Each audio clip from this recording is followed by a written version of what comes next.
So you might be stuck in this weird situation where for some reason your battery icon on your iPhone is just red and it's basically just stuck on an icon that looks like this, or it's an icon that looks something like this, like one of these ones. There's tons and tons of different icons that I could look like. So if you're stuck in this type of situation, you might be freaking out and wondering, what the heck can you do? Why the heck are you even getting that type of pop-up coming up?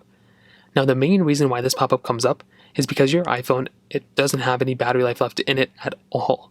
So what you're going to have to do, first of all, just go ahead and basically charge up your iPhone. It really is that basic. So grab a charging cable. I don't even have one here, but grab a charging cable you may have somewhere and go ahead and charge up your iPhone. Chances are that's pretty much all you're going to have to do, and that's going to be the easiest and the fastest way to go ahead and fix this problem.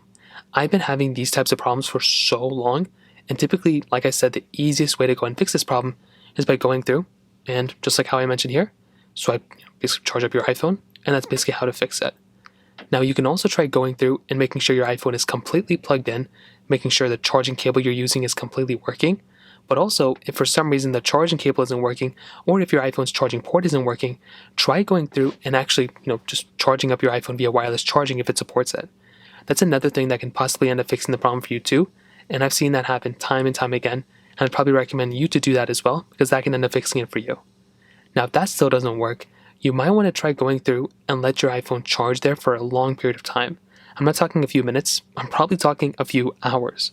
So go through, let your iPhone sit there and charge for at least like an hour, and then come back to it and see if that ends up fixing it.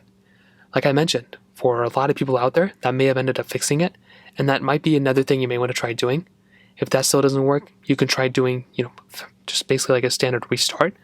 So just go and hold down the buttons that you can to go and restart your phone, and then go ahead and basically see if that ends up fixing it. If that still doesn't work, it might be a problem with your iPhone battery, and you may have to get it replaced. So that pretty much covers it up. If you have any other thoughts or questions, let me know in the comment section below. Hit the like button, that'll mean so much, but definitely hit that subscribe button. More importantly than everything else, I love every single one of you guys. Hopefully I'll catch you guys in the next video. Peace out.